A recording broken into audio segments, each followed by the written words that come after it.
What's up guys, it's Tom here and welcome to the Frankfurt Liverpool post-match reaction and analysis video. And Liverpool finally got back to winning ways, and what a victory it was. An emphatic 5-1 away win, one of the biggest victories in the Champions League for Liverpool's in their history, away from home at least.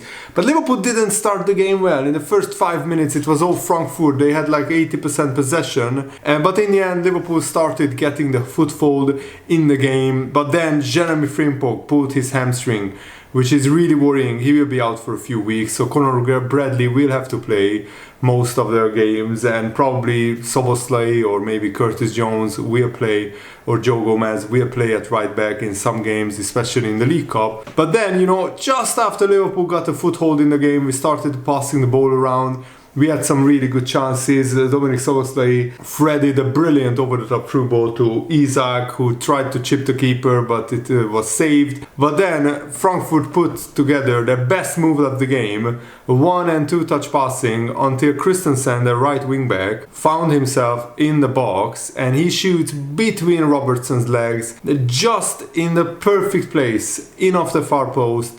That was the only space where the ball could have gone, and still ended up in the back of the net. But of course Liverpool have this habit of conceding early and conceding first in games, and it happened again, and we had this sinking feeling that, oh no, here we go again.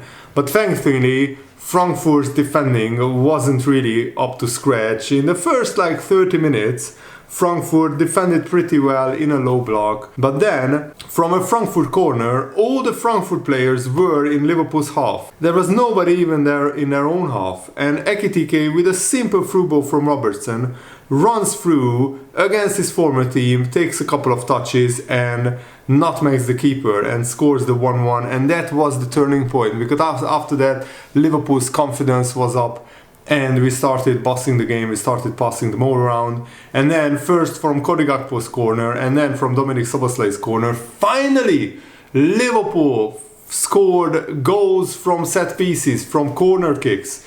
That used to be one of Liverpool's most dangerous weapons, and this season it has been lacking. This season from set pieces Liverpool have been terrible so far. But in this game Van Dijk scored a great goal and Konate scored a great goal, both from corners, both with headers. And at 3-1 at halftime Liverpool were really confident. But then another bad news. Alexander Isak also felt discomfort in his groin, and he had a couple of groin injuries at Newcastle, so that's worrying. So Isak had to be substituted. Chiesa came on, and again he had a pretty good game. And then, Liverpool were really good in the second half as well. We didn't have to break sweat. And Cody Gakpo scored a great goal in the 66th minute after Dominic Szoboszlai threads a brilliant through ball to Florian Wirtz. And this was Florian Wirtz's best game in a Liverpool shirt. And I'm so happy for him, because he has been, struggling, trying to get goals and assists. And in this game he got 2 assists, and he could have scored as well if Salah squares the ball to Florian Wirtz. But Florian Wirtz got a brilliant through ball from Szoboszlai. He runs clear, he sees Cody Gakpo in the middle, and that's on this level that's a pretty easy pass. But still many footballers can't thread the pass across goal, where Cody Gakpo only had to do a tap in.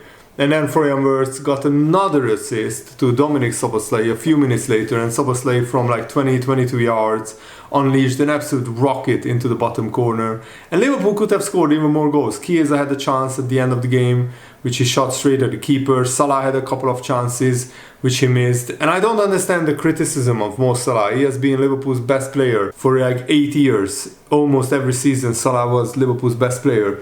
So he is allowed to have a quieter month, because Salah started the season pretty well, scoring goals and getting assists. Yes, in the last few games he hasn't scored a lot of goals, but still Salah still has 3 goals and 3 assists. 6 goal contributions in 12 games. That's not, of course, up to his best, but still Salah is a world-class player, and he only played 60 minutes plus stoppage time in this game, so I don't think we should be too harsh on Mo Salah. The most important thing is Liverpool got back to winning ways, and I think Curtis Jones was sensational with Szoboszlai in the midfield. Of course, this is against a Frankfurt team who defensively are not the best. I mean, how weird is it that Frankfurt won their... they won their first game 5-1, they lost their second game 5-1, and then they lost their third game 5-1 in the Champions League. But Frankfurt have been involved in some crazy games.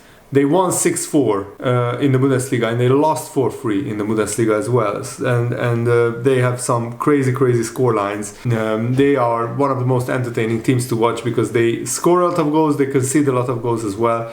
Thankfully, Liverpool are back to winning ways, and now Liverpool need to play, of course, Brentford away from home, which is going to be a very difficult game because Brentford are a really good team this season. But if Liverpool want to do something in the league, I mean, even challenge for the title or just finish in the top 4, Liverpool need to win these games. And if we beat Brentford, then we have Crystal Palace at home in the League Cup. That is another game where Liverpool can rotate, and hopefully Isak's injury is not serious. But I would start Ekitike with maybe Gakpo and Salah up front against Brentford, and against Crystal Palace I would give Keys a run out. Liverpool are still searching for their best team, but I felt Robertson was pretty good in this game. Konate and Van Dijk they were really good. They both scored, and defensively they were very good. And these next 2 games are important because we need to beat Brentford, we need to beat Crystal Palace, and that needs to build momentum for Liverpool again, because after that we have Aston Villa, Real Madrid, Man City. 3 very tough games, especially the Real Madrid and Man City games are very tough. But the Real Madrid game is at Anfield, the Aston Villa game is also at Anfield, the Man City game is away from home.